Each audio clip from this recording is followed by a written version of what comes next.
1st. Joining us now by phone for an update on the new trade deal is AFBF Economist Veronica Nigh. Thanks so much for joining us, Veronica. So let's talk about what this deal means for U.S. producers. Well, I think rarely do I get to say I echo what the president said, so that's a fun thing. But we're pretty excited about this new agreement. I think most importantly, it preserves zero tariffs between the U.S., Canada, and Mexico, and then it tops off in some areas and improves the rules that we had in the past. So.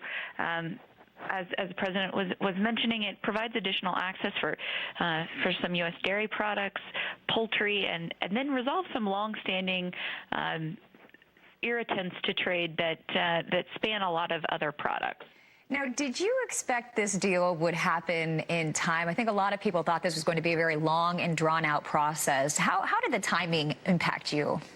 Well, now that I have the beauty of hindsight, of course I expected it to be finished by today. A few days ago, I probably wouldn't have said the same thing. But, you know, this was, again, some of these issues were pretty long-standing.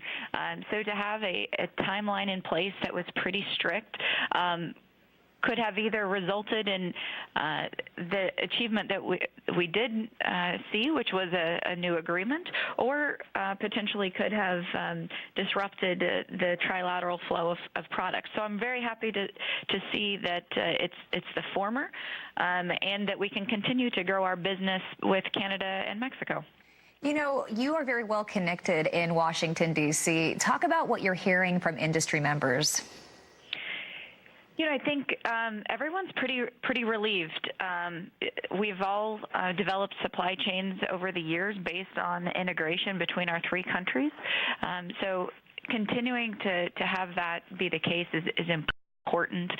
You know, I think there was a fair amount of hand-wringing, if you will, about what an agreement that was just the U.S. and Mexico would look like, how that would work legislatively, all of those things. And now we can focus on getting the new agreement passed.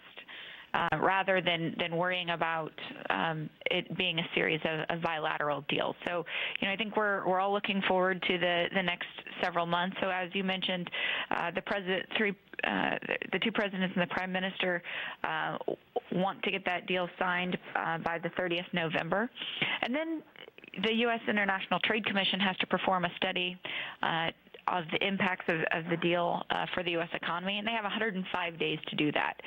But those are the last two dates sort of certain that we have moving forward. So our focus here will be on looking at the results of that USITC study, and then providing that it's a good outcome for U.S. agriculture, which we believe that it is, pushing for passage of this deal in 2019. Okay, we appreciate your thoughts. AFBF economist Veronica Nigh, as always, thanks for taking some time with